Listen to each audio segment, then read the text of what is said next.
जय श्री कृष्ण। वसुदेव सुतं देवं कंस चाणूरमर्दनम देवकी परमानंदम कृष्ण वंदे जगद्गुरुम।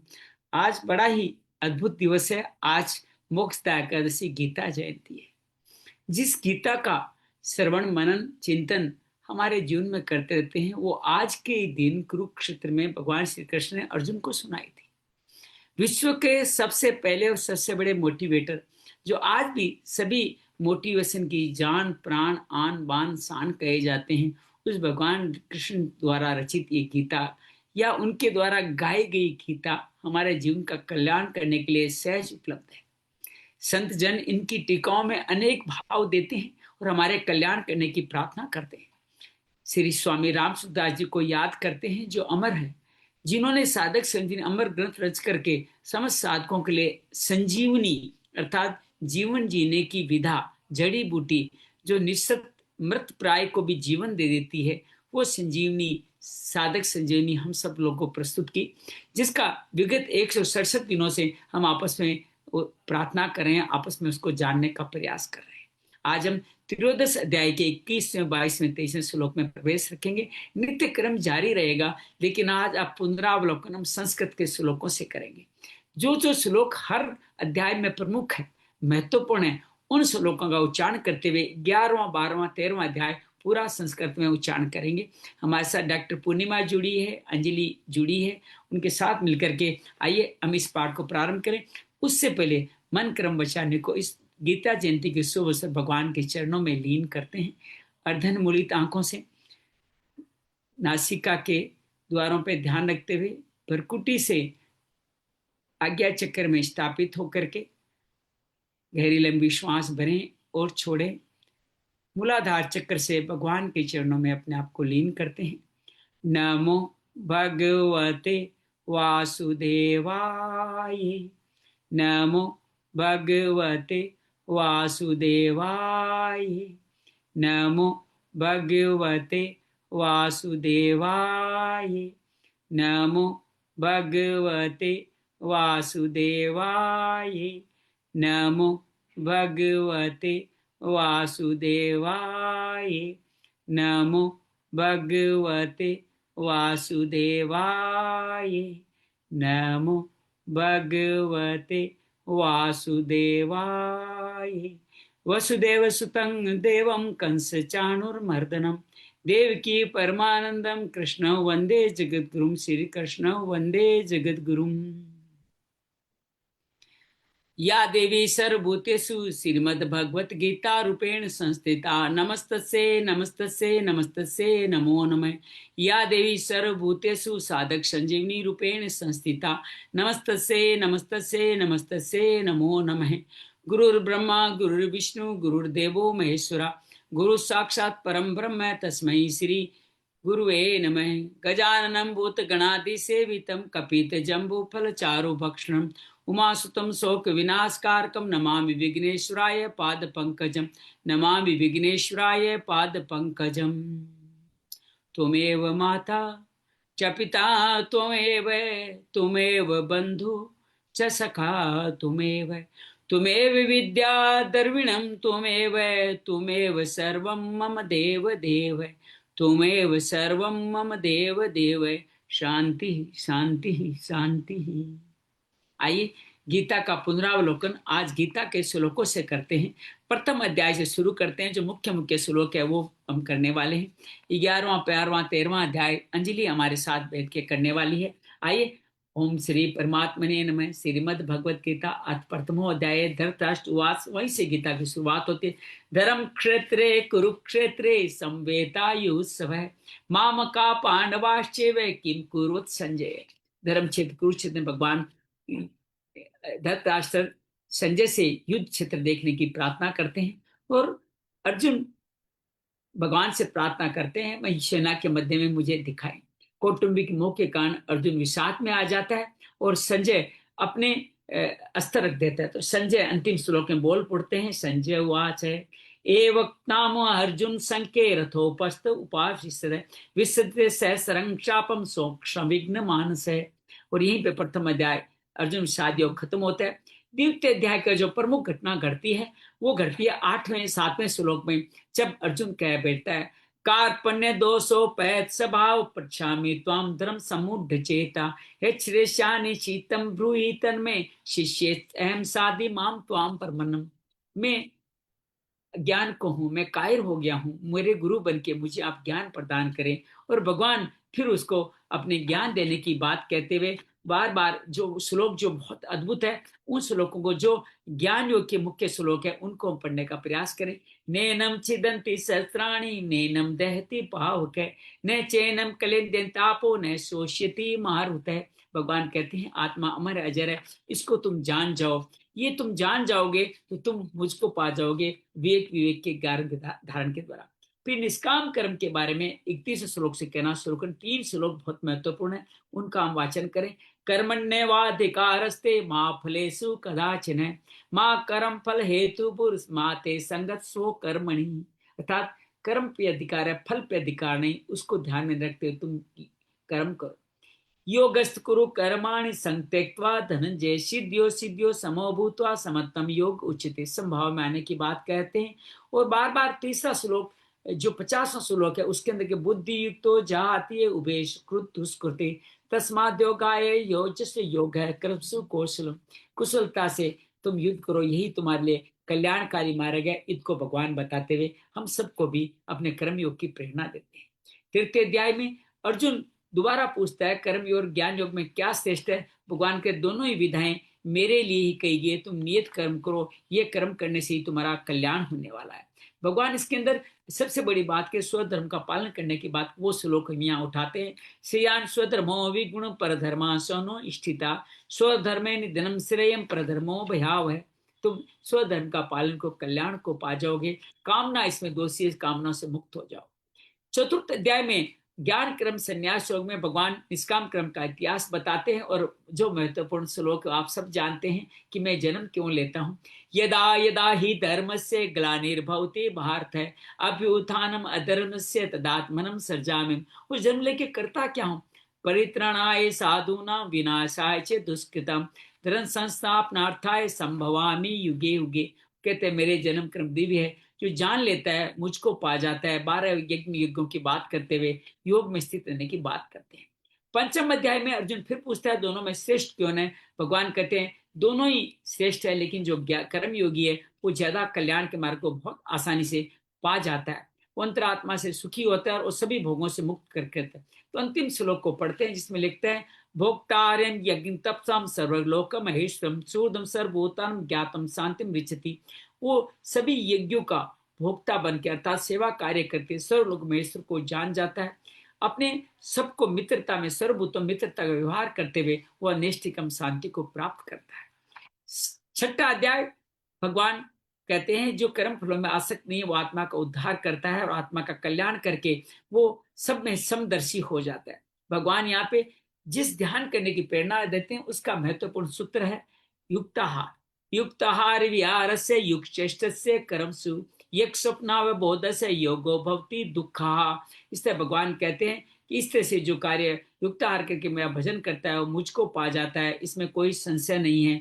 और भगवान कहते हैं कि उन व्यक्तियों को कल्याण हो जाता है। भगवान अर्जुन पूछने पे मन वैराग्य कैसे संचालन करो, भगवान अभ्यास वैराग्य का रास्ता बताते हैं और कहते हैं इस तरह से जो कार्य करता है योगी कुल में जन्म लेते हो हर जन्म जन्मांतर को पार करते मुझको पाते। अंतिम श्लोक भी इसका बहुत महत्वपूर्ण है। योगी नाम सर्वेशा मदगते अंतरात्मा श्रद्धावान भजते यो माम स युक्त तमो मत है। इस तरह योगी में बनकर मेरा भजन करते हुए श्रद्धा से मुक्त हुए सर्वश्रेष्ठ योगी बन जाते। सप्तम अध्याय ज्ञान विज्ञान योग भगवान कहते हैं जो कर्म फल के आसक्त नहीं है वो मुक्ति को पाएगा। यही सब कुछ मैं हूँ, ज्ञान परमात्मा है, ज्ञान विज्ञान उसको परमात्मा सिवा कुछ नहीं, जानना ही विज्ञान है। तो भगवान इसमें 2 श्लोक में इस बात को कहते हैं, अपने अपरा प्रकृति के बारे में बताते हैं। ज्ञानम तयम सविज्ञानम विद्यमुक्षामय शेष इस ज्ञातवा न भूयो अन्य ज्ञातम अविशिष्यते। और फिर भगवान अपनी उपस्थिति सब में बताते हैं फिर अपने भक्तों का जिक्र करते हैं, जो श्लोक बहुत महत्वपूर्ण, आइए उसको पढ़े। चतुर्विद्या भजन्ते माम जनाम शक्त्यो न अर्जुने, आर्तो जिज्ञासु अर्थात ज्ञानी च भरतर सब। इस तरह भगवान अपने भक्तों का वचन करते हैं, श्रद्धा से जो भक्त मुझको पाते हैं, और भगवान देवताओं भजने वाले देवताओं को पाते हैं।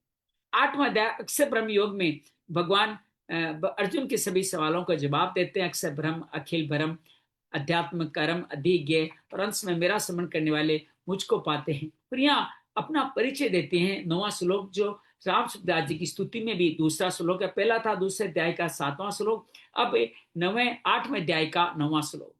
कविवं पुराण अनुशासितारम् अणोरिण्यासं समृद्धे सर्वस्य दातारम् अचिन्त्य रूपम् आदित्य वर्णम तम संपरस्तात्। इस तरह भगवान सगुण निराकार निराकार सब विधियों का चित्रण करते हैं। भगवान कहते हैं इस तरह से 2 तरह की गतियां बताते हैं, शुक्ल पक्ष उन गतियों को बताते हैं। भगवान कहते हैं, इसका अंतिम श्लोक में कहते हैं, वेदेषु यज्ञेषु तपस्सु चैव दानेषु यत्ते पुण्य फलम प्रदिष्टम अत्येति तत्व सर्वविदम विदित्वा योगी परम स्थानम उपेति चाद्यम।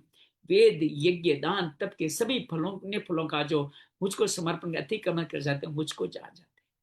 ज्ञान योग का विस्तार करते हैं 9 विद्या राजगुह्य योग में, और भगवान ये कहते हैं, राज विद्या राजगुह्यम पवित्रमिद उत्तमम प्रतीक्षावगम धर्म सुसुखम कर्तुम अयम। ये मुझको पाने की विद्या जो भक्ति योगी है गुह्यतमम, वो पवित्र है, सुखमय, सहज है, उसको करने की बात करते हैं। और कहते हैं कि इसको पाने वाले मुझको पाते हैं, जो मुझको ऐसा भजन करते हैं उनका मैं।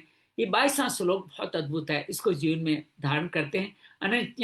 अनन्याश्चित अनन्याश्चित्यन्तो माम ये जना पर्यो उपासते तेसाम नित्य भी युक्ता नाम योग क्षेम वहा में। उनका योग क्षेम वहा में मैं करता हूँ। और कहते हैं, पत्रम पुष्पम फलम तम यो में भक्त्या परीक्षति तदम भक्त्यो परितम अश्नामि परितात्मने। जो भी मुझे समर्पण श्रद्धा से करो, मैं उसको मुक्ति प्रदान करता हूँ। इसका 34वां श्लोक भी बहुत महत्वपूर्ण है। भगवान कहते हैं, मन मना मऊ बद भक्तो मध्याजी मान नमस्करो माम वेक्षस युक्त महात्मा मत प्राण। मेरे भक्त बनो, मेरे नमस्कार करो, मेरे प्राण होकर मेरे लिए कार्य करो, मैं मुक्ति प्रदान। 10वां अध्याय भगवान विभूति योग में शुरुआत, भगवान अपनी विभूतियों का वर्णन करते हैं, कहते हैं मेरी इन विभूतियों को अंत नहीं, उन विभूतियों को बताते हैं। वो जिसका 9वां श्लोक भगवान जो कहते हैं वो बहुत अद्भुत है। मच्चिता मदगत प्राणा बोध्यंत परस्परम कथयंत माम नित्यम तुष्यंती च रमंती च। मेरे में चित्त लगाओ, मेरे प्राण हो जाओ, मेरी कथाओं का श्रवण कथन करो, मैं तुम्हें शांति और प्रेम प्रदान करूंगा। इस तरह भगवान इस तरह से अपने इन विभूतियों को अनेक अनेक विभूतियों का वर्णन करते हैं। सब जगह सार स्वरूप भगवान श्लोक में कहते हैं कि नानोस्तिमम देव्याना विभूतानाम परंतप है एष्टुदेश तप्रोक्तो धूर्तेष्त्रो सोमया। अर्थात जितने भी प्रतिभाशाली, ज्ञानवान, शौर्यवान, ऊर्जावान वस्तुएं सब मेरे अंश से स्थापित समझो। इसके अलावा मैं क्या कहूँ, पूरा सृष्टि मेरे से व्याप्त है। हम एकादश अध्याय प्रवेश करें। अंजलि, अगर आप अपने को अनम्यूट कर सकें तो एकादश, द्वादश, तृतीयोदश तीनों आज गीता जयंती के अवसर पढ़ना चाहते हैं। आप अगर हैं हमारे बीच में तो आप जरूर पढ़ें। नहीं तो हम एकादश अध्याय शुरू करते हैं। डॉक्टर पूर्णिमा, आप भी पढ़ना चाहे तो आपका भी स्वागत है। एकादश अध्याय पूरा पढ़ेंगे। ओम श्री परमात्मने नमः। श्रीमद् भगवत गीता अथ एकादशो अध्याय।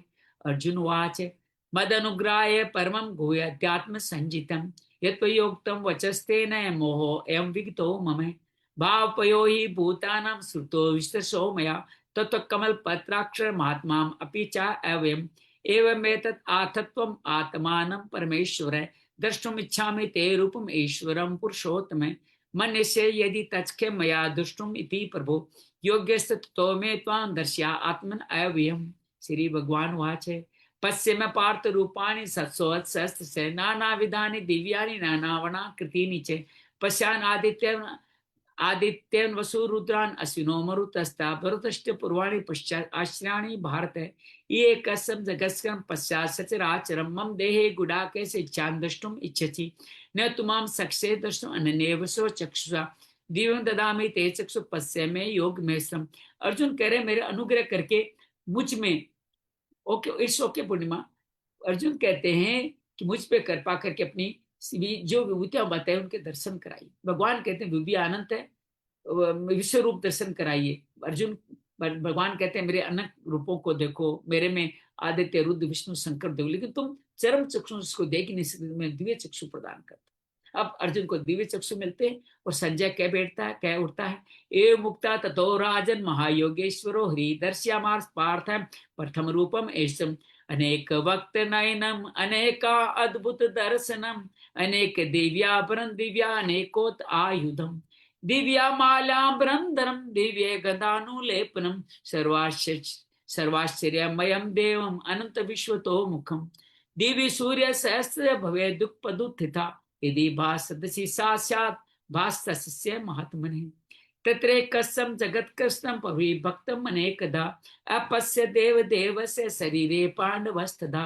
ततस्य विस्मयाविष्टो हृष्टरोमा धनंजय पर्ण में शिरसा देव कृतांजलि संजय कहता है कि भगवान ने विराट रूप दिखाया। अर्जुन उस रूप को देख करके रोमांचित और भयभीत गदगद वाणी में इस तरह से नमस्कार करता है। अर्जुन वाच, अर्जुन की ये 15 से 31 श्लोक की ये जो वाणी है बहुत अद्भुत है।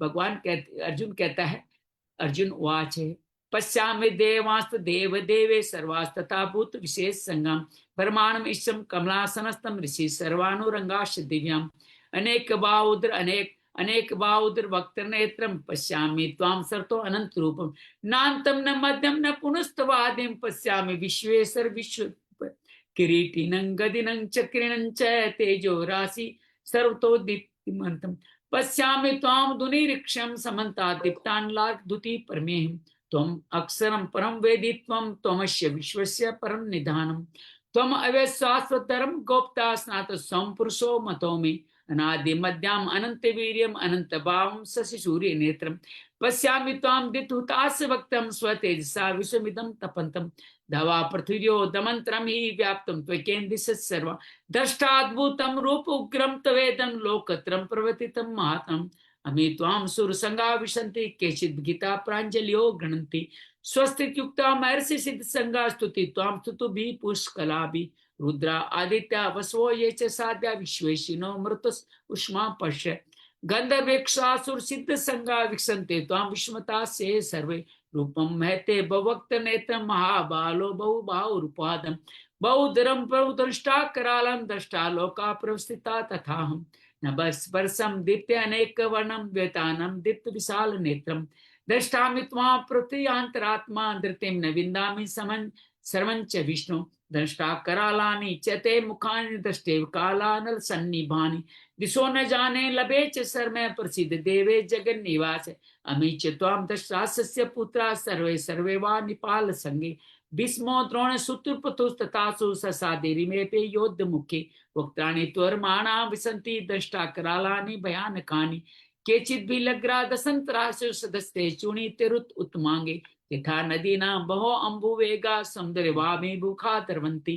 तथा नवामि नरलोक वीरा विसन्ति वक्त्राणि भी ज्वलन्ति यथा प्रदीप्तं ज्वलन पतंगा विसन्ति नाशाय समृद्ध वेगा तथैव नाशाय विसन्ति लोका त्वापि वक्त्राणि समृद्ध वेगा लेली हसे ग्रसमान सवंताल लोकान संगान वन जवलेर्भिद तेजोभिरा पूर्य जगत समग्रम वासस्तुत उग्रा न प्रतपन्ति विष्णु आख्यामी को भवना उग्र रूपो नमस्तुते देववर प्रसीद विज्ञातुम इच्छामि भवन्त माध्यम नहीं प्रजानामि तम प्रवृत्तम।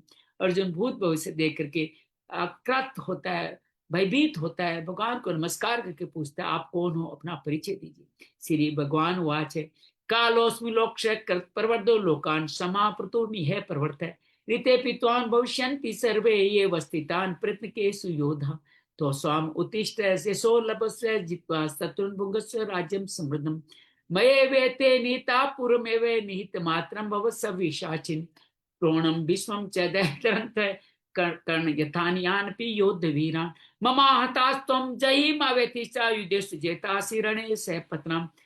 भगवान कहते हैं मैं सब लोगों का काल हूं और तुम्हें निष्कंटक राज्य मिले इसके लिए सब प्रतिपक्ष जो मारे हुए हैं उनको मारने के लिए आऊं, तुम निमित्त मात्र बनो और इस सारे परम फल को पा जाओ।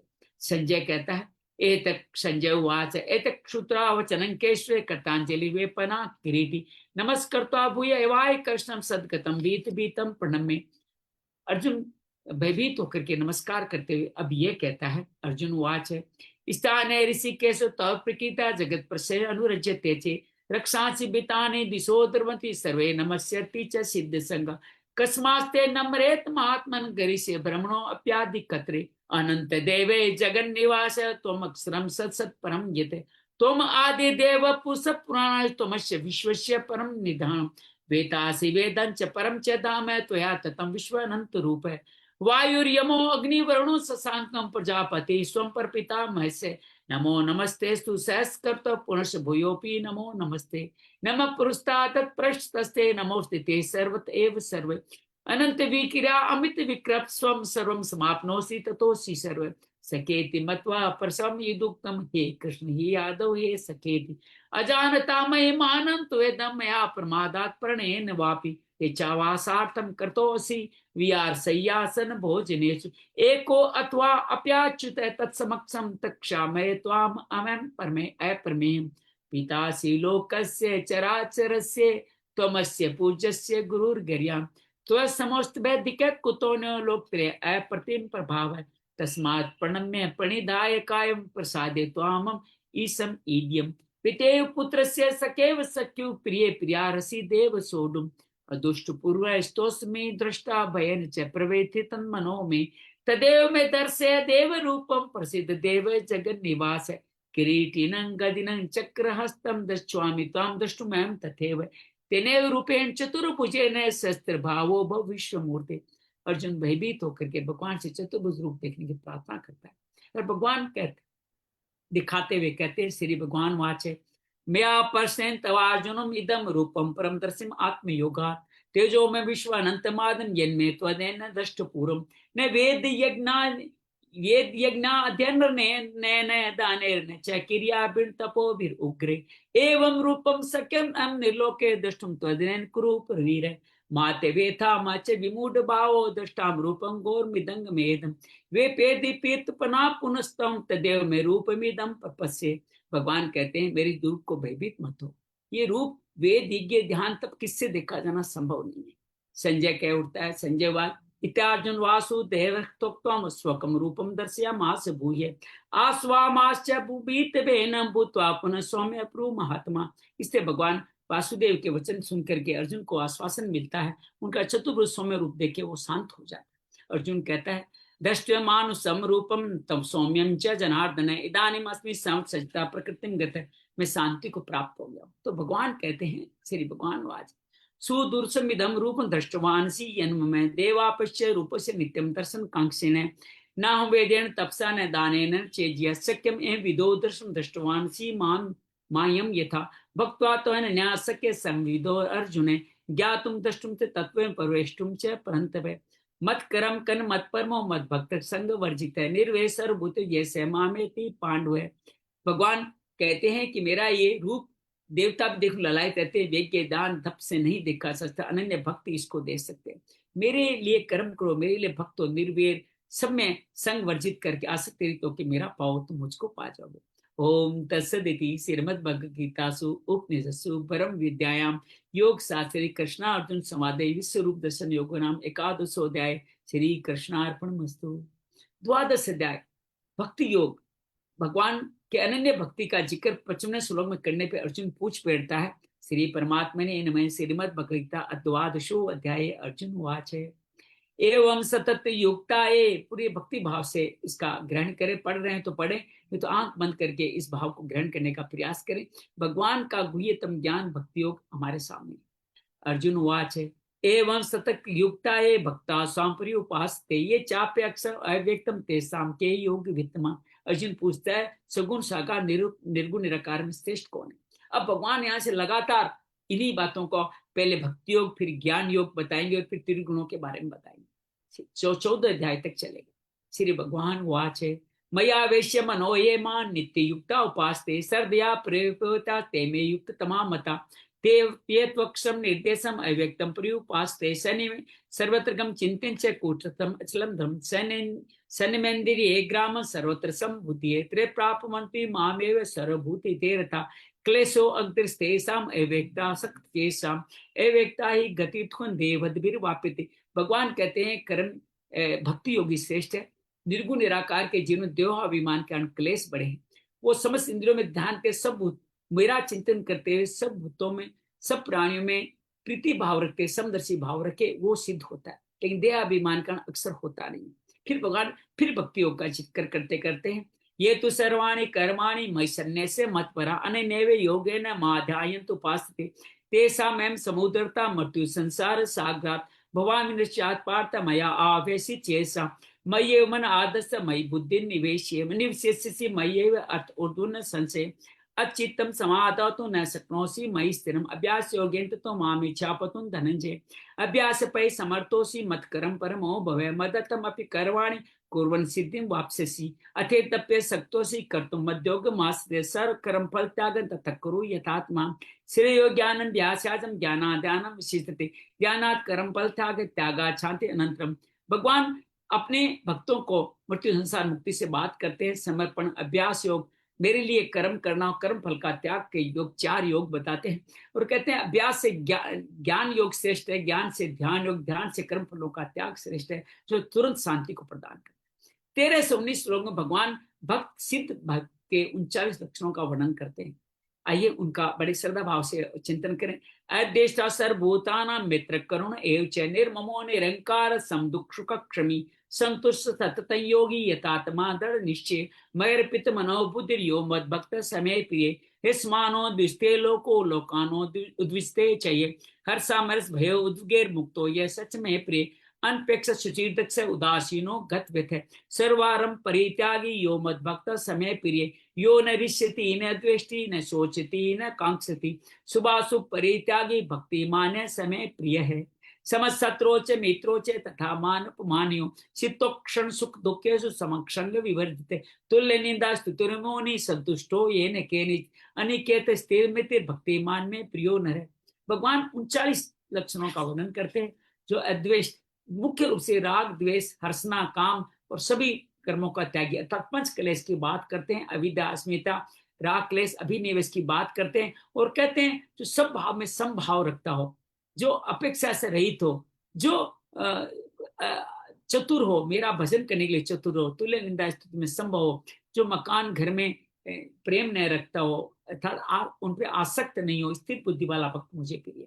और 20वें श्लोक में पूरा उपसंहार करते हुए कहते हैं ये तो धर्म्यामृतमिदम, जो 39 में धर्म मूल्य मैंने कहा है ये तो तम पर्युपास तो इसका उपासना करते हैं श्रद्धाना मत परमा भक्तास्ते अति प्रेमिया, वो श्रद्धा से भजन करने मुझे अत्यंत प्रिय। ओम तत्सदिति श्रीमद् भगवद गीतासु उपनिषत्सु ब्रह्म विद्यायाम योग शास्त्रे कृष्णा अर्जुन संवादे भक्ति योग नाम 12वां अध्याय। ओम श्री कृष्णार्पणमस्तु। और आज के तृतीय अध्याय में प्रवेश करते हैं। यही हम गीता के श्लोकों का सुंदर साजिश निउदार से चिंतन भी करेंगे, उसको हम करने की बात करते हैं। ओम श्री परमात्मने नमः। श्रीमद् भगवद गीता अथ अध्याय।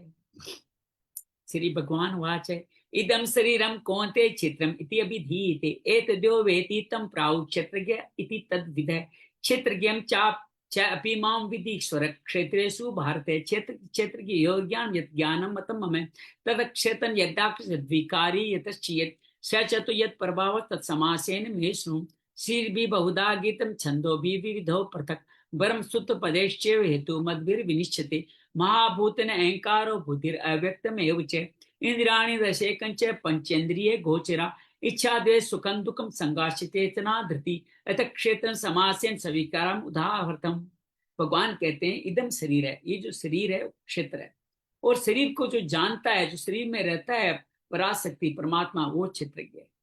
जो इन दोनों को जान लेता है वही ज्ञान है और यही ज्ञान सब ग्रंथों में ब्रह्म सूत्रों में लिखा गया है। और भगवान कहते हैं इसी के प्रभाव स्वरूप का दर्शन मैं तुम्हें कराता हूं। पहले क्षेत्र के एक बार बताते हैं। 24 तत्वों वाला महत्व, अहंकार, पंच महाभूत, 10 इंद्रियां, मन और पंच विषयों से रचा हुआ, 7 विकारों जिसमें इच्छा, द्वेष, सुख दुख, चेतना, शरीर और धरती धारणा है, उन सबसे शरीर का है। और भगवान अब इस शरीर के देहाभिमान से मुक्ति के लिए 20 ज्ञान के साधनों का वर्णन करते हैं। आइए उनको सुनते हैं।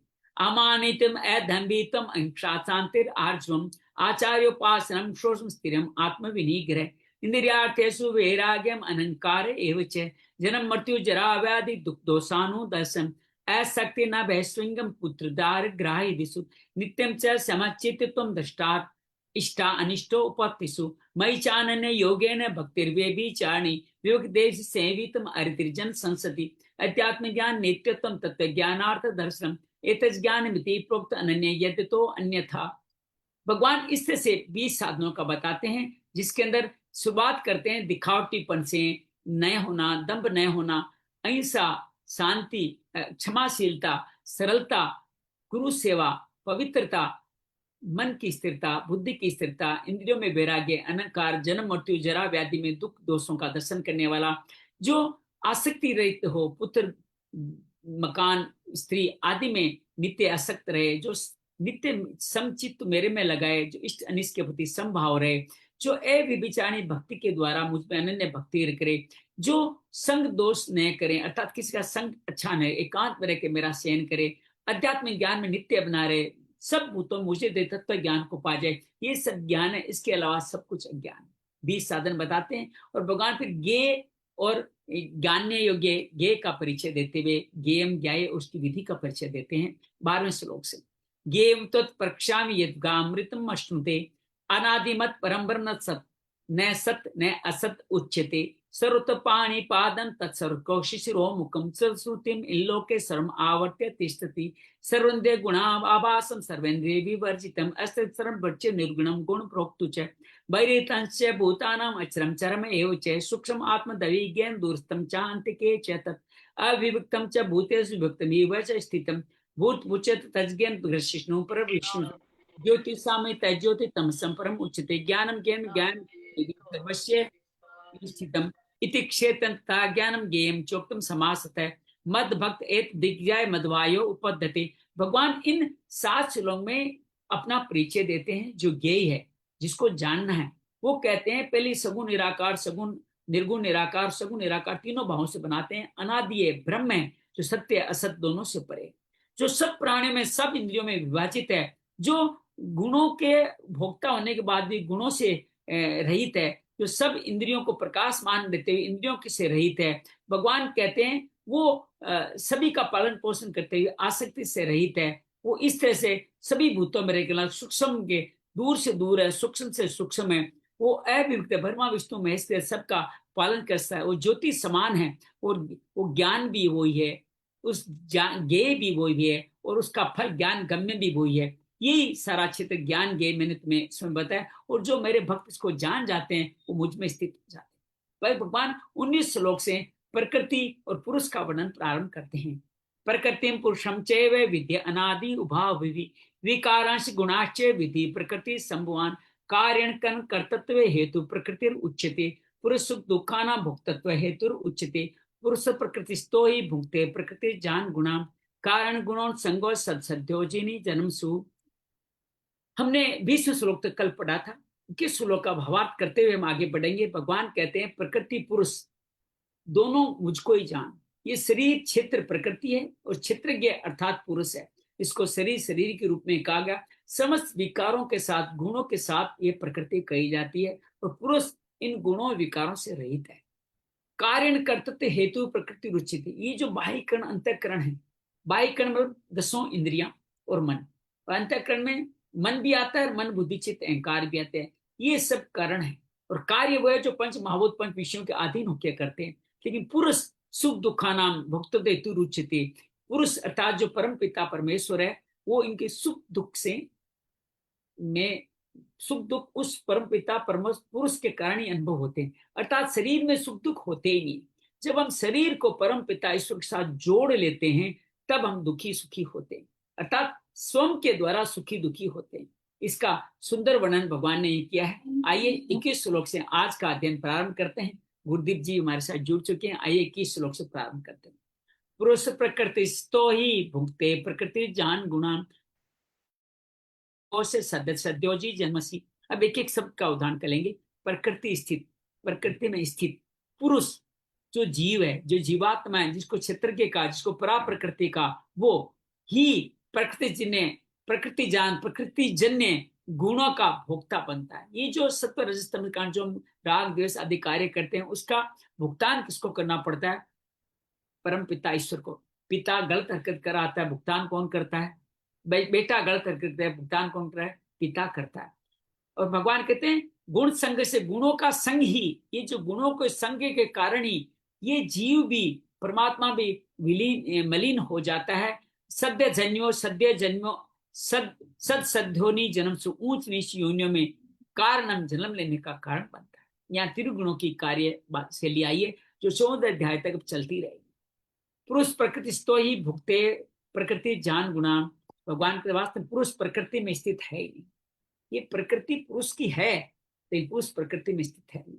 यहाँ पुरुष को प्रकृति स्थित क्यों कह दिया गया? इसको कहना शरीर कहना ही है।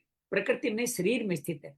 19वें श्लोक से प्रकृति पुरुष का प्रकरण चल रहा है, इसलिए पुरुष को प्रकृति स्थित कहा गया है। वास्तव में पुरुष प्रकृति स्थित अर्थात शरीर दोनों ही नहीं है।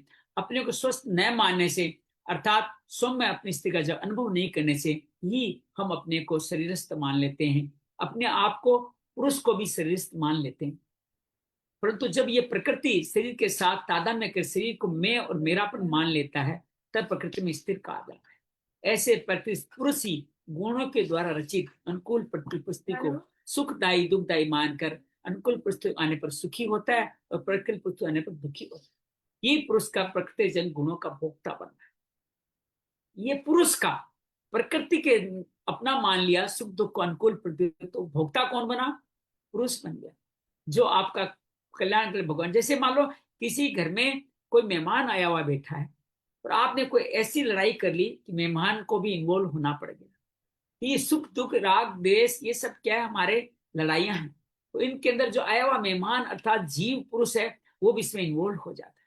जैसे मोटर दुर्घटना में मोटर चालक दोनों का हाथ रहता है, तो क्रिया होने में केवल लेकिन मोटर की प्रधानता रहती है, पर दुर्घटना का फल किसको भुगतना है? मोटर से अपना समझ जोड़ने वाले कर्ता को भुगतना पड़ता है। ऐसे सांसारिक कार्यों करने प्रकृति पुरुष दोनों का हाथ रहता है। क्रिया होने में तो शरीर की प्रधान, थप्पड़ किसने मारी? हाथ ने मारी, लेकिन दंड किसको मिला? पूरे शरीर को मिला।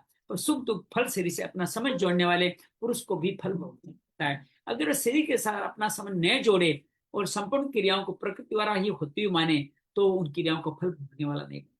अर्थात जो सम हमारे में स्थित है, हम उनका भोक्ता बन जाते हैं, तो फल भी हमें भोगना पड़ेगा। हम मान लें शरीर ये सब कर रहा, मैं नहीं कर रहा, तो फिर पुरुष भी इन्वॉल्व नहीं होगा और हम भी मलिन नहीं होंगे। भगवान कहते हैं कारण संग गुण संगों से सद्योनि जन्म स्वरूप। जिन योनियों में सुख की प्रबलता होती है उसको सत्य योनि कहते हैं, जिन योनियों में दुख की बहुलता होती है उनको असत्य योनि कहते हैं। फिर उसका सत्य असत्य योनियों में जन्म लेने कारण गुणों का संग, सत्व रजस तमस, आगे बहुत वर्णन आने वाला है 14 अध्याय से लेकर 18वें अध्याय तक। ये तीनों गुण प्रकृति से उत्पन्न होते हैं। इन तीनों गुणों से ही संपूर्ण पदार्थों क्रियाओं की उत्पत्ति होती है। प्रकृति स्थित पुरुष जब गुणों के साथ अपना संबंध मान लेता है, या हम उसके साथ जोड़ देते हैं, या हम स्वयं में इसको जोड़ना है, प्रकृति के साथ पुरुष के साथ जोड़ना है, तब उसको ऊंच नीच की योनियों के जन्म लेने का कारण बन जाते हैं। प्रकृति में स्थित होने से पुरुष प्रकृति जन्य गुणों का भोक्ता बनता है। ये गुणों का संग आसक्ति प्रियता ही पुरुष को ऊंच नीच योनियों में ले जाने का कारण बनते। अगर ये प्रकृति नहीं हो, प्रकृति शरीर में अहंता ममता न करे, अपने स्वरूप में स्थित रहे, तो पुरुष सुख दुख का भोक्ता कभी नहीं होगा। सुख दुख में सम हो जाएगा, स्वस्थ हो जाएगा। अगर हम चाहते हैं हमारे अंदर ईश्वर परमात्मा स्वयं सुख हो जाए, तो हम उसके भोक्ता न बने। अतः ये प्रकृति में स्थित हो सकता है, अपने स्वरूप में भी। आपने उसको लीन किया, आपके झगड़े में लग गया, और आपने कहा आप तो साइड में बैठे रहिए, हम अपना झगड़ा अपने आप निपटा लेंगे, तो फिर वो इन्वॉल्व नहीं हुआ। अंतर केवल इतना है, प्रकृति की स्थिति होने में परतंत्र है और स्वरूप में स्थित होने से स्वाभाविक स्वतंत्र है। बंध में पड़ना इसका अस्वाभाविक है, मुक्त होना स्वाभाविक है। बड़ी बड़ी बात की, मुक्त होना ही हमारा स्वभाव है, बंधन में पड़ना हमारा स्वभाव नहीं। इसलिए बंधन पुरुष को सुहाता नहीं है और मुक्त होना इसको सुहाता है। जहाँ प्रकृति पुरुष दोनों का भेद है, दोनों का भेद जो विवेक से जान सकते हैं, और प्रकृति के साथ समझ जोड़ना अज्ञान है। दोनों को अलग अलग जाने ये विवेक है। शरीर शरीर को जानना यही तो ज्ञान योग बताया भगवान ने। और भगवान कहते हैं इनके साथ एक समझ जोड़ना ही अज्ञान है। इस अज्ञान से पुरुष क्या करता है? प्रकृति के साथ अपना तादात्म्य जोड़ लेता है, और जोड़ने से वो प्रकृति में स्थित मान लेता है। प्रकृति स्थित होने से ही शरीर में और मेरापन हो जाता है। ये शरीर मेरा है, मैं शरीर का हूं, यही गुणों का साथ। इस गुण से पुरुष बंध जाता है, और गुणों के द्वारा बन जाने से पुरुष की गुणों के अनुसार ही गति होती है। पूरे श्लोक का भाव यही है। भगवान 19 श्लोक के उत्तरार्ध में, 20 श्लोक पूर्वार्ध में प्रकृति का वर्णन किया, और 20 श्लोक उत्तरार्ध में 21 श्लोक में पुरुष का वर्णन किया है। इस तरह से भगवान इनका अलग अलग वर्णन, पुरुष सुखादान भक्तो ऋतु उच्चते, तो यहाँ पे पुरुष का वर्णन किया है। वस्तुतः व्यक्ति और क्रिया का संबंध ही गुण संग है, जन्म मरण का कारण। गुणों का संग अनित्य है, गुणों से असंगता नित्य है। असंगता हमारा असंगो या पुरुष है। हमारे गुरु जी भी बार बार ध्यान में असंगो हम, असंगो हम, असंगो हम उनसे अलग कर दें अपने शरीर को। आज मैं उसका भाव समझाऊं, गुरु जी असंगो हम, असंगो हम क्यों कहते हैं। अगर हम अनित्य गुणों के संग को न पकड़े तो जन्म मरण हो ही नहीं सकता। मैं जड़ हूं, मैं क्या है, जड़ प्रकृति में, ये जड़ प्रकृति है। हमने सब हूं लगा दिया तो चेतन पुरुष का हो गया। हूं कौन है, चेतन पुरुष। मैं हूं, ये जड़ चेतन का मिलना है, तो मैं हूं न कहें। जब भी मैं कहूं कहेंगे, आप जड़ चेतन को मिला देंगे, उसको इन्वॉल्व कर देंगे। ये मैं हूं में ही कर्तापन और भोक्तापन। मैं हूं जब कहते हो, मैं नीरज हूं जब मैं कहता हूं, तो मैं कर्तापन और भोक्तापन में आ जाता हूं। अगर मैं नहीं रहे तो हूं भी नहीं रहेगा, अर्थात पवित्र है रहेगा। मैं नीरज है, नीरज है, ये भी तो कह सकते हो। ये कहना जरूरी है क्या, मैं नीरज हूं।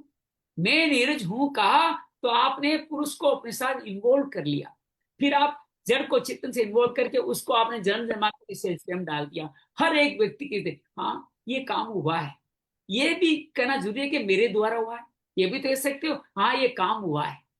या आप कोई भी वचन के मैंने ये कहा, ये क्यों कहते, संतों ने ये कहा है, ग्रंथों ने ये कहा है।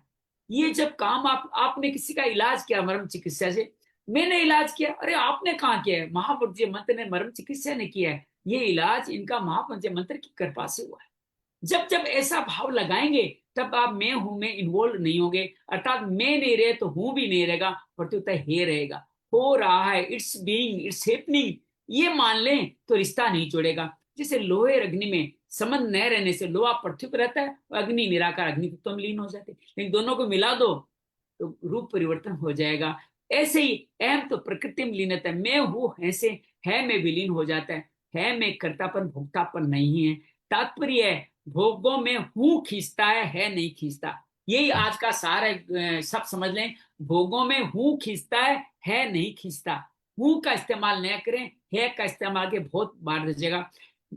मैं करता, अतः साधक हूं को न मानकर साधक है को मानकर, अर्थात मैं योगी हूं नहीं, योगी है, योगी है, मैं योगी है, मैं भी लगा दीजिए, शरीर तो है ये, मैं योगी है। बस ये वर्तनी की अशुद्ध की लगे ना तो वे अशुद्धि पारण कीजिए, हूं शब्द का उच्चारण बंद कीजिए। सुख दुख के आने जाने का और स्वयं के रहने का अनुभव सबको होता है। पापी से पापी मनुष्य को भी इसका अनुभव है। ऐसा मनुष्य आगो दुख सुख दुख के साथ मिलकर सुखी दुखी हो जाता है। इसका कारण है सुख की आसक्ति, दुख का भय रहने से। मैं अलग हूं, सुख दुख अलग है, ये विवेक काम नहीं करता। उसमें आसक्ति करेंगे, भोगों में आसक्ति करेंगे तो फिर अलग अलग नहीं कर पाएंगे, विवेक काम नहीं करेगा। वास्तव में ये परमात्मा स्वयं सुखी दुखी नहीं होता, शरीर के साथ मिलकर के ही अपने को सुखी दुखी मानता है। एक अकेला ठंडा वायर बिजली नहीं देता, लेकिन ठंडा गर्म दोनों मिलते हैं, नेगेटिव पॉजिटिव, तो बिजली उत्पन्न होती है। वैसे ही शरीर और पुरुष दोनों मिलकर सुख दुख का अनुभव करते हैं। तात्पर्य सुख दुख है क्या, अविवेक पूर्वक मान्यता पर ही टिके हुए। विवेक के साथ करोगे तो सुख दुख कभी अनुभव ही नहीं। तो 19 में 20 से 21 श्लोक में प्रकृति और पुरुष का वर्णन हुआ। अब आगे श्लोक पुरुष की विशेषता, ये जो पुरुष हमारे अंदर स्थित है ये कितना विशेष है उसका वर्णन करते हैं। उपदृष्टानुमंता च भर्ता भोक्ता महेश्वर है, परमात्मा चाप्य तो देशमिन पुरुष। ये पुरुष उपदृष्टा, शरीर के साथ सम्मत रहने से उपदृष्टा दृष्टिवान हो जाता है। अनुमंता, फिर शरीर के साथ मिलकर अनुमति देता है, और अनुमंता के बाद उसका भर्ता बन जाता है, भरण पोषण करने वाला बन जाता है, और भर्ता के बाद संग के साथ सुख दुख भोगने वाला बन जाता है, और महेश्वर अपने उसका स्वामी मान से महेश्वर बन जाता है।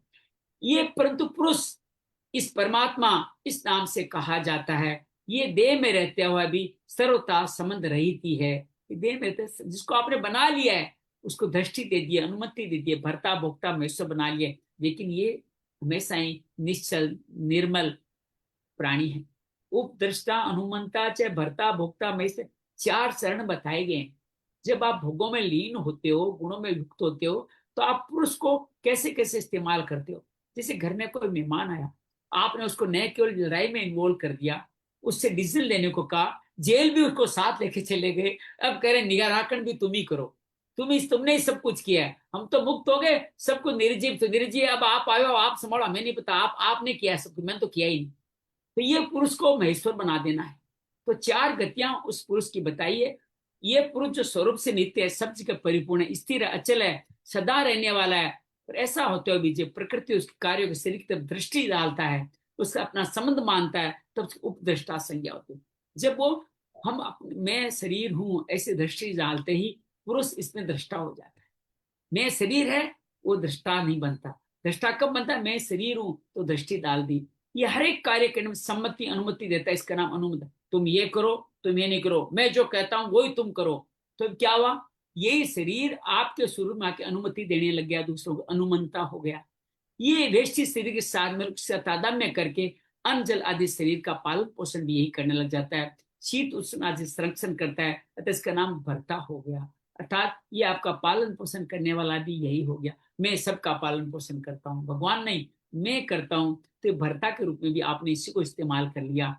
ये शरीर के साथ मिलकर अनुकूल परिस्थिति आने पर अपने को सुखी मानता है, प्रतिकूल पे दुखी मानता है, मतलब आप जैसा ही बना दिया आपने उनको। तो ये भोक्ता भी यही हो गया। ये अपने को शरीर इंद्रिया मन बुद्धि धन संपत्ति आदि का मालिक भी यही मानने लगा। मैं इस धन का मालिक हूँ, मैं इतनी योग्यता है, मैं साधक हूँ, मैं योगी हूँ, मैं गीता हूँ, गीता साधक हूँ, उनका सर्वज्ञ हूँ, उनका जानने वाला हूँ। ये सब करके आपने क्या किया? उसको भी अपने साथ इन्वॉल्व कर लिया, तो महेश्वर नाम हो गया। कई संत इसको एक और दूसरे भाव में भी कहते हैं कि भगवान आपके लिए एक दूसरा, इससे हट करके आपको एक वर्जन दे रहा हूं। भगवान कहते हैं, भगवान को जब अपने अंदर शक्ति, तो आपको दृष्टि लगाता है, आपको सही कार्य करने के लिए प्रेरित करता है। आप जो भी आपका योग क्षम व्यायाम से आपका भरण पोषण करता है, और जब कुछ आपको समर्पित करो उसको अपने पत्रम पुष्पम फलम तो वो भोग कर लेता है और आपको महेश्वर तक पहुंचा देता है। तो इसको ज्ञान की 5 विधियां भी एक संत बताते हैं कि आप पहले दृष्टावान हो जाते हैं, फिर अनुमति देने वाला भगवान आपको अनुमति देता है, फिर आपका भरता पोषण करता है, फिर आपका भोक्ता बनता है, फिर महेश्वर बन जाता है। तो दोनों भाव हैं, दोनों भावों को समझिएगा, बड़ा आनंद आएगा।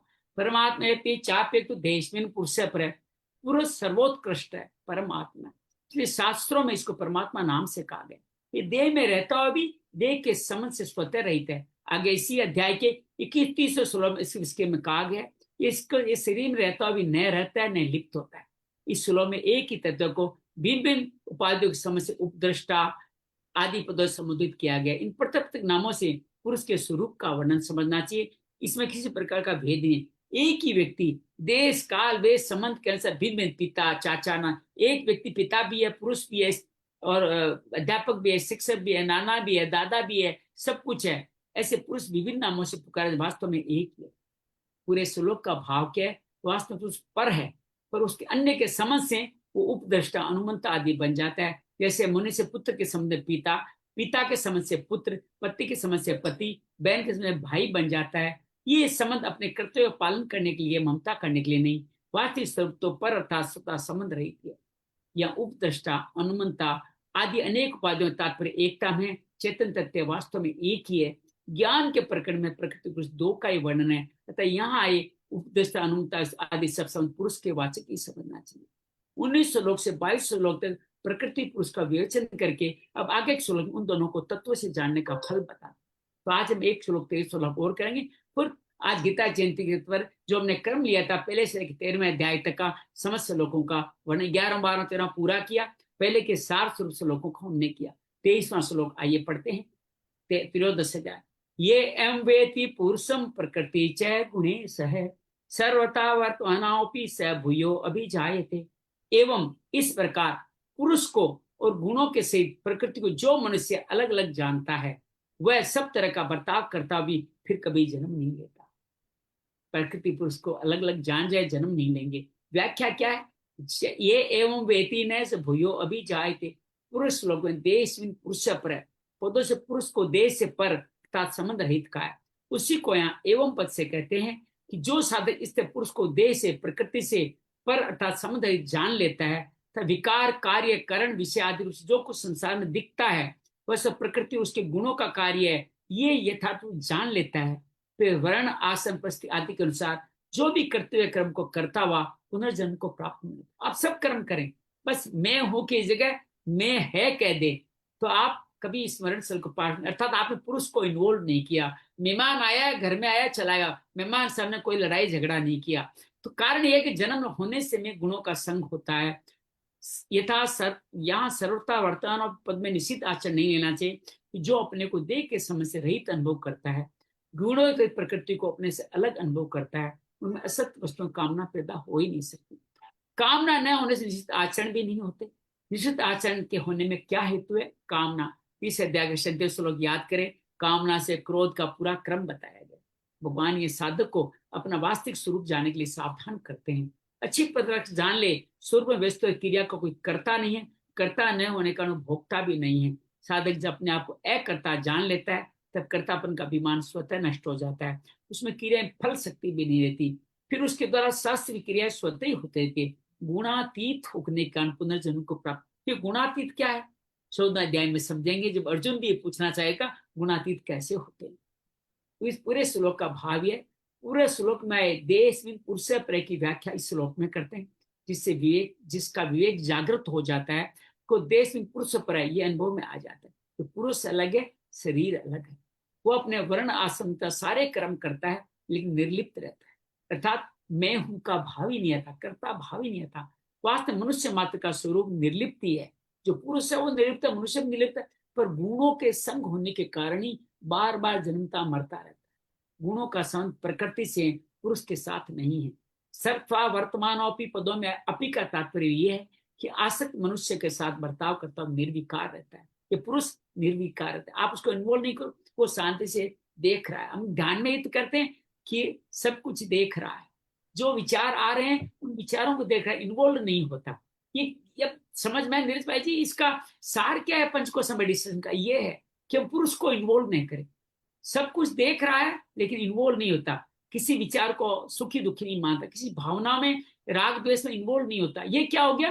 पुरुष को इन्वॉल्व नहीं करना हो गया, अर्थात प्रकृति से अलग होना। तो गुरु जी जो भाव के अंदर की बातें जब ग्रंथों को पढ़ते हैं तो उनके एक एक ध्यान का आंतरिक भाव समझ में आता है। न से भूयो अभी जाते, जैसे छाछ से निकला हुआ मक्खन पुनः छाछ से मिलकर दही नहीं बनता। एक बार मक्खन निकाल दिया, वापिस छाछ में डाल दो, कितना ही घोटो वो दही नहीं बनेगा। ऐसे प्रकृति जिन गुणों से समझ विच्छेद होने पर मनुष्य पुनः गुणों से नहीं बनता, उसकी भ्रम से सह हो जाती है। अर्थात भ्रम का जैसे जन्म मरण नहीं होता, ऐसे उनका भी जन्म मरण नहीं। कितना सुंदर उदाहरण दिया। आपने इन्वॉल्व नहीं किए तो आप फिर वापस नहीं दही बन सकते, अर्थात आप मुक्त हो जाएंगे। छठे अध्याय के 21वें श्लोक में सर्वथा वर्तमानोपि सहयोगी मई वर्तते, और यहाँ क्या है? सर्वथा वर्तमानोपि न सहभूयो भी जायते। छठे अध्याय में सहयोगी मई वर्तते पदों में प्रेम की प्राप्ति है, या नाश आए भूतो अभी जायते पदों में बोध की प्राप्ति है। अतः प्रेम और बोध दोनों में गुणों का संग नहीं रहता। दोनों में अंतर क्या है? बोध में तो जन्म मरण से मुक्ति मिलती है, प्रेम में मुक्ति साथ भगवान में अभिन्नता ही होती है। अर्थात आपने ज्ञान के आधार पर अगर पाया तो आपको जन्म मरण से मुक्ति मिलेगी, और भक्ति के आधार पर पाया तो आपको भगवान ही मिल जाए, भगवान ही बन जाएंगे, भगवान से अभिन्न हो जाएंगे। पूरे श्लोक में भगवान ने जन्म रहित होने में प्रकृति पुरुष का यथार्थ कारण जानना बताया। अब ये जिज्ञासा होती है, क्या जन्म मरण से रहित होने का और भी कोई उपाय है क्या? जिसे भगवान आगे 2 श्लोक में 4 साधन बताएंगे, उनको हम कल करेंगे। लेकिन आप आज हमने गीता जयंती में संकल्प किया था कि हम पूरा 13 अध्याय का संस्कृत में उच्चारण जरूर करेंगे। अंजलि आप हमारे साथ जुड़ गई हैं, आपसे अनुरोध करूंगा 24 से लेके 34 तक का श्लोक है, 24 से पढ़ना है हमारे को, तो 24 से लेके 31 तक आप पढ़े, 3 श्लोक 32 33 34 गुरुदीप जी पढ़े, अध्याय का संपूर्ण करेंगे। अंजलि आप 13वें अध्याय का 24वें श्लोक से पढ़ना शुरू करें। जय श्री कृष्ण।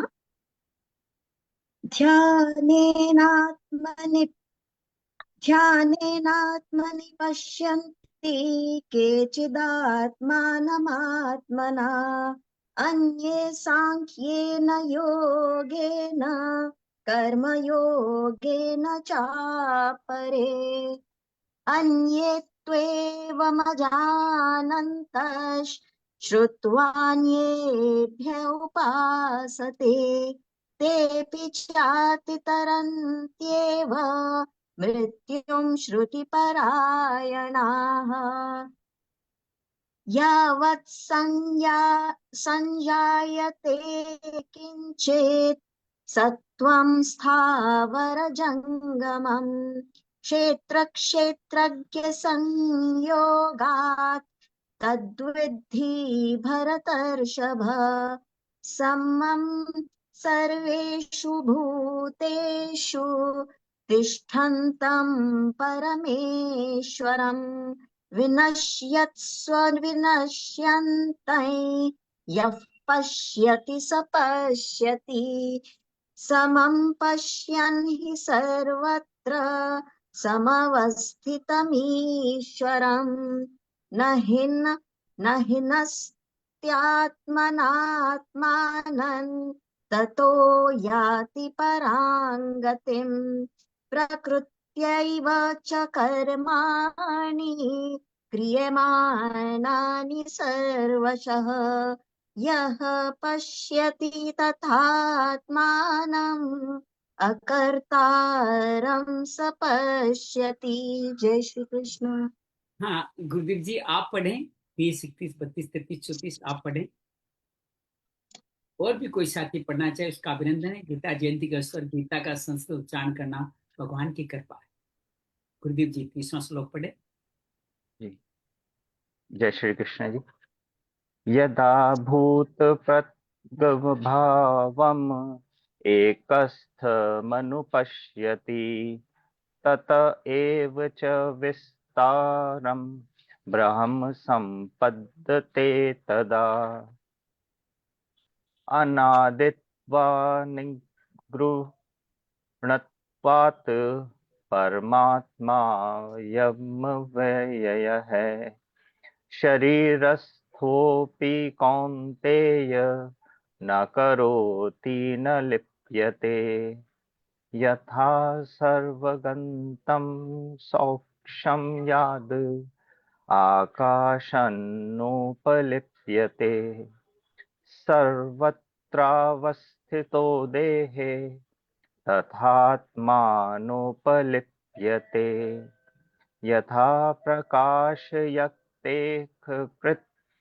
कृत्स्नम् लोकमिमं रविः क्षेत्रं क्षेत्री तथा कृत्स्नं प्रकाशयति भारत क्षेत्र क्षेत्रज्ञयोरेवम् अन्तरं ज्ञानचक्षुषा भूत प्रकृति मोक्षं च ये विदुर्यान्ति ते परम् ओम तत्सदिति श्रीमद्भगवद्गीतासु उपनिषत्सु ब्रह्म विद्यायां योगशास्त्रे श्रीकृष्णार्जुन संवादे क्षेत्र क्षेत्र ज्ञान विभाग योगो नाम त्रयोदशोऽध्यायः।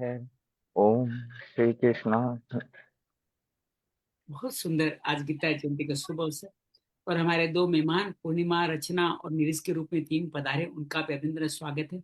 आज हमने पहले से लेके 13वां अध्याय का संस्कृत में उच्चारण किया, 11वां, 12वां, 13वां अध्याय संपूर्ण किया।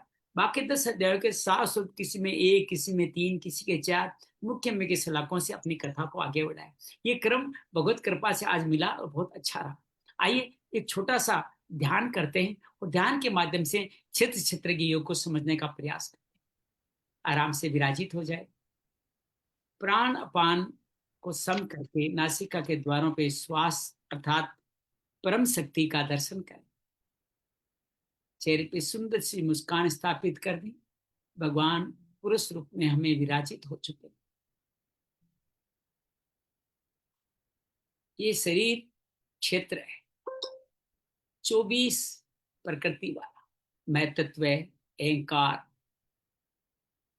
5 महाभूत, 10 इंद्रियां, मन और 5 इंद्रियों के विषय। 7 विकार, इच्छा, सुख दुख, द्वेष, शरीर, चेतना और धारणा, ये 7 विकार। जो इस क्षेत्र को जानता है वही ज्ञान है, बाकी सब अज्ञान है। भगवान कहते हैं सभी ग्रंथों में यही सब कुछ लिखा हुआ है। भगवान इस देहाभिमान के दूर करने के लिए 20 साधनों का वर्णन करते हैं। ये 20 साधन हमारे जीवन में आ जाएं तो हम इस देह के अभिमान से मुक्त हो सकते। इस 20 साधनों से बाद में भगवान ज्ञेय है, अर्थात जो जानने योग्य है, जिसको जानना है, जो जानने योग्य बन जाता है उसका वर्णन करते हैं। वो परम ब्रह्म अनादि है, वो अक्षर ब्रह्म सत असत से प्रिय है। सब प्राणियों के सब इंद्रियों में हर एक में जो विद्यमान है, जो गुणों का प्रकाशक होने, भोक्ता होने पर भी गुणों से रहित है। वो समस्त लोगों का भरण पोषण करने के बाद भी आसक्ति से रहित है। समस्त इंद्रियों के विषय का प्रकाश होने पर भी इंद्रियों से रहित है। वो व्यक्ति, वो पुरुष कहा गया है। बाकी ये सारा प्रकृति है। ये प्रकृति मैं और पुरुष हूं। जब हम लोग किसी भी चीज का मैं हूं लगाते हैं तो हम प्रकृति और पुरुष को इन्वॉल्व कर लेते हैं। मैं है या ये वस्तु है, इदम बहुत अच्छा है, ये शरीर है, ये शरीर मेरा नहीं, ये भी कहने की जरूरत नहीं। ये शरीर है, इदम क्षेत्रम।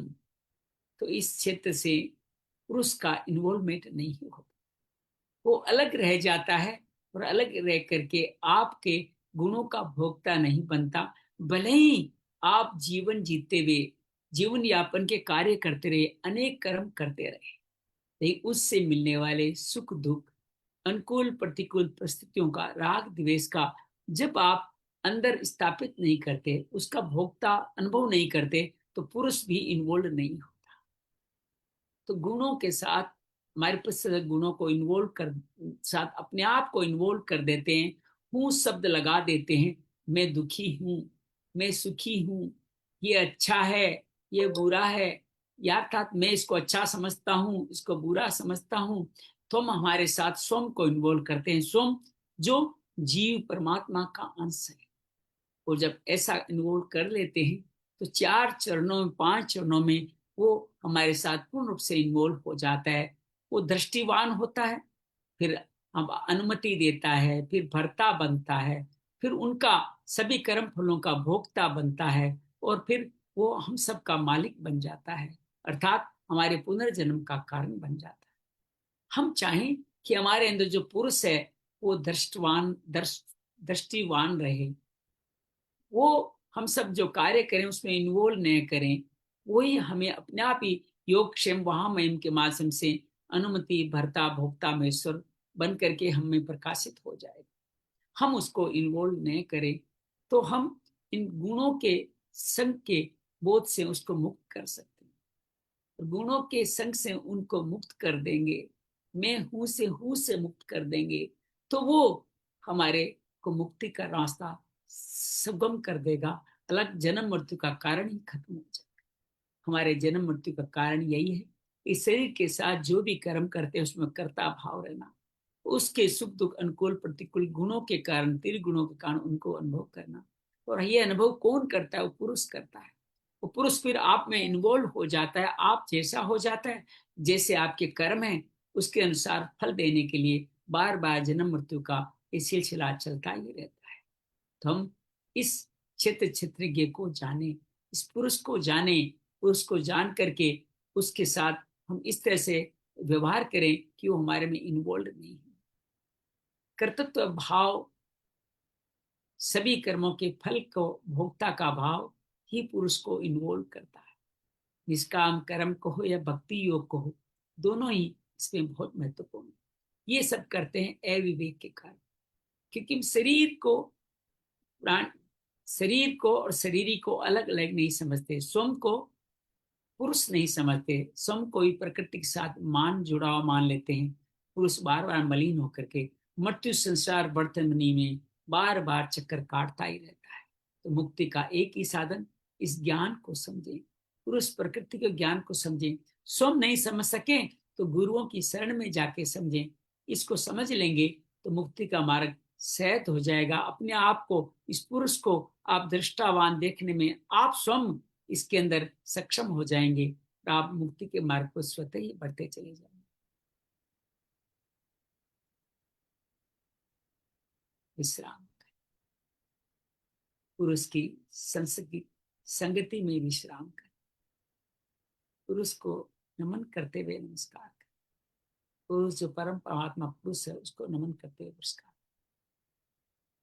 आज पूरी गीता की आरती पढ़ने का भाव है कि आज गीता जयंती है। आइए मन के भाव से बोल होते हैं।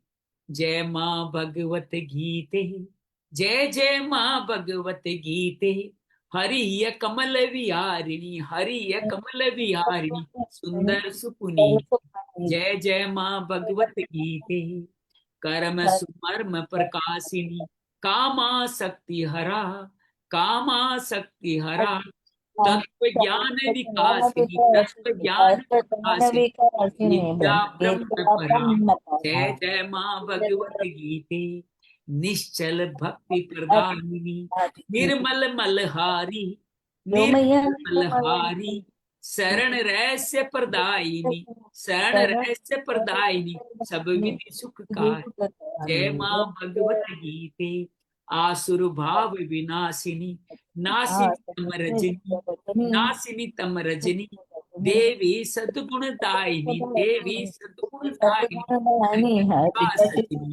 जय जय माँ भगवत गीते, समता त्याग सिखावनी, वाणी, सकल शास्त्र की स्वामिनी, श्रुतियों की वाणी। जय जय माँ भगवत गीते, दया सुधा बरसावनी, मातु कृपा कीजिए, मातु कृपा कीजिए, हरिपद प्रेम दान कर, हरिपद प्रेम दान कर, अपनों कर लीजिए। जय जय माँ भगवत गीते, योगेशम सचिदानंदम, वासुदेव ब्रज प्रेम, धर्म संस्थापकम वीरम, कृष्ण वंदे जगद्गुरु, श्री कृष्ण वंदे जगद्गुरु। शांति शांति शांति। आप सबको गीता जयंती मोक्षदा एकादशी की बहुत सारी बधाई। गीता पढ़े पढ़ाएं, जीवन में उतारें। इससे बड़ा मोटिवेशन का कोई ग्रंथ, इससे बड़ा कोई मोटिवेटर नहीं।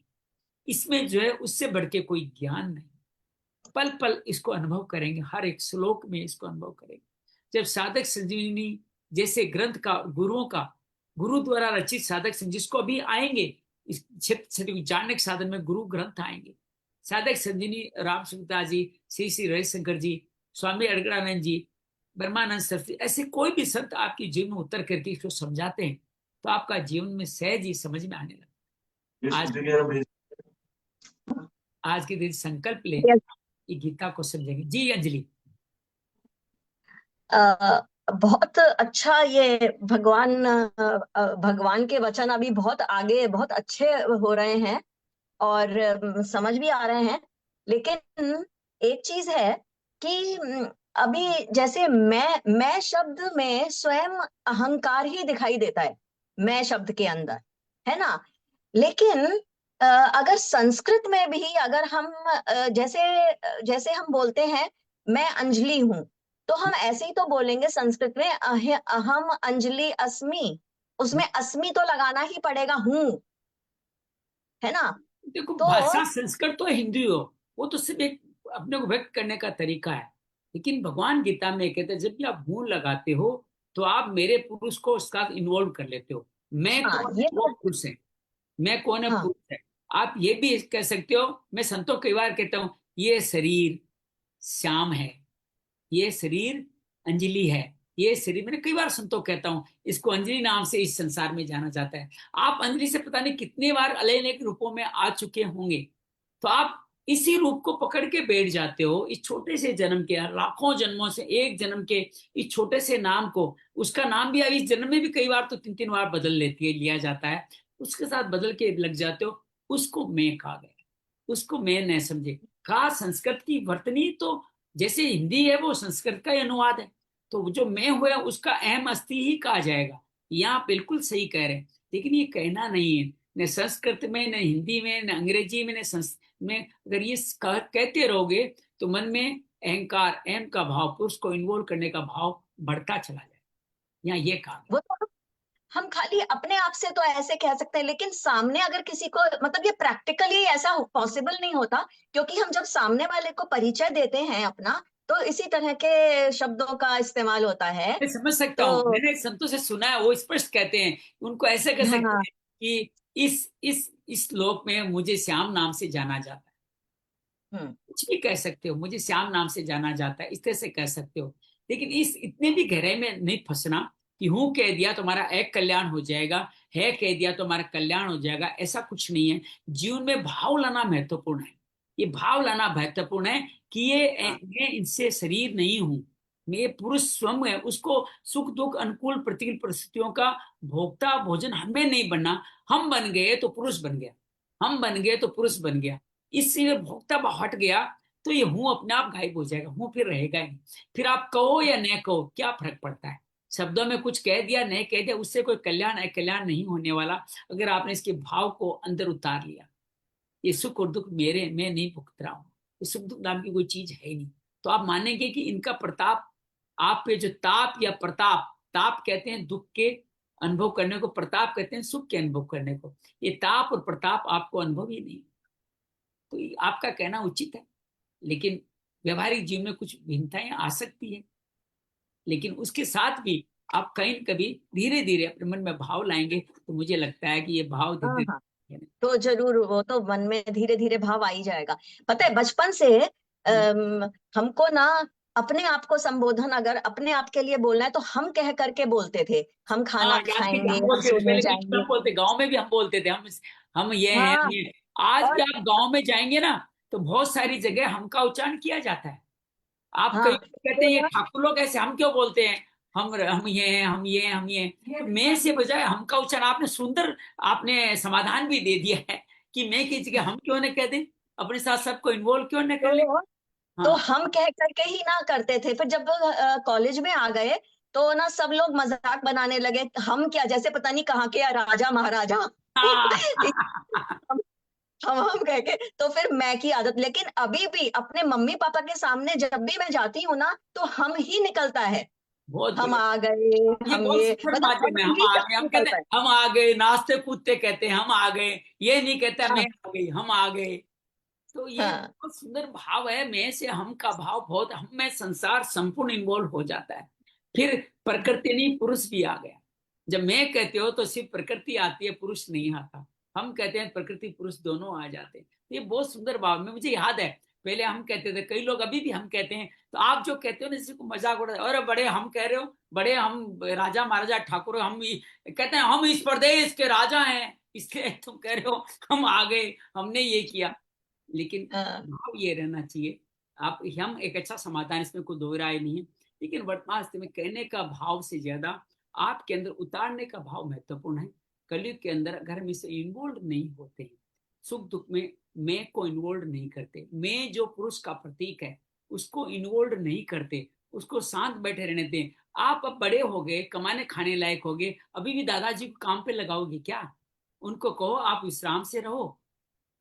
तो ये दादाजी है हमारे पुरुष जो हमारे में स्थित है, उनको सुख दुख में इन्वॉल्व मत करो।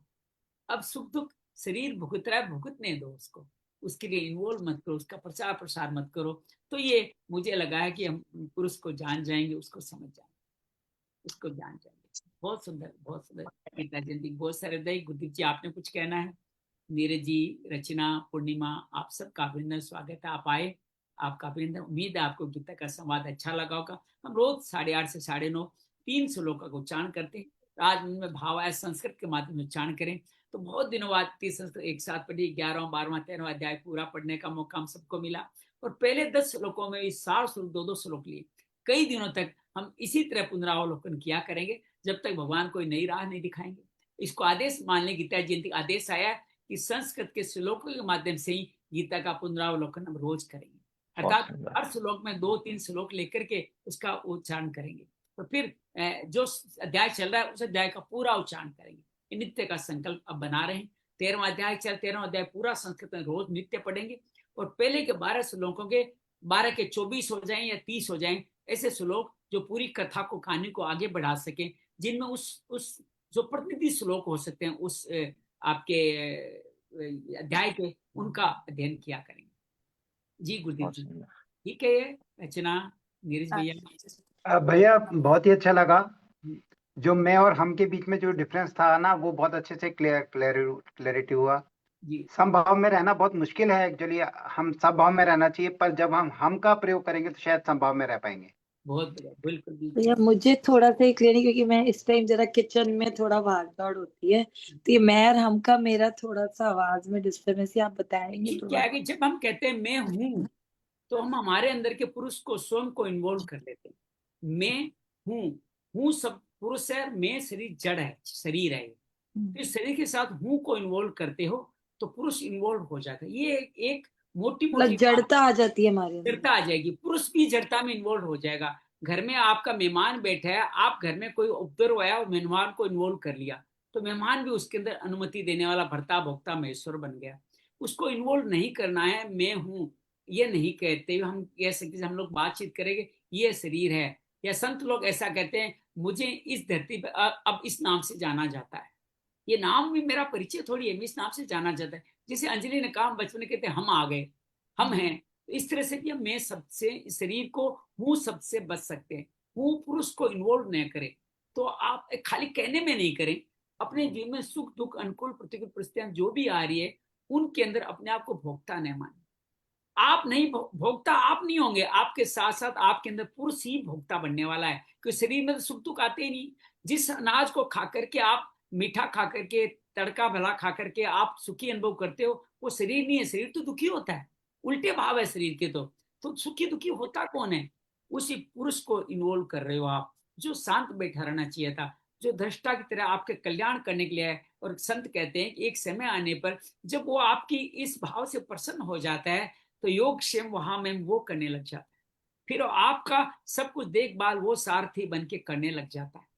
तो उस भाव तक आप उसको इन्वॉल्व न करें, उसको अपने आप ही इन्वॉल्व होने दें, तो ये होने मुक्ति दें। का मार्ग बन जाएगा, मुक्ति को प्राप्त करने का मार्ग बन जाएगा। तो इसको आप इन्वॉल्व नहीं करें, तो क्षेत्र क्षेत्रज्ञ का, प्रकृति पुरुष का ये संबंध, ये जड़ चेतन का संबंध इसी तरह समझ पाएंगे। और वो बड़ा जब मैं की भावना है कि मैंने ये किया, तो उसको एकदम हाँ, हाँ हटाना है अपने से। बिल्कुल, मैंने अलग ये कर रहे हैं। किया तो आपने उसके कर्म के आप भोक्ता बन गए। उसके फिर प्राण प्रतिष्ठा भी आपको चाहिएगी। मैंने किया तो मुझे सम्मान क्यों नहीं दिया, मिल गया तो राग हो जाएगा, बार बार मिले। आज कई संस्थाओं में जाते ऐसा भाव निर्जी आ जाता है, अरे इन्होंने मेरा नाम नहीं लिया।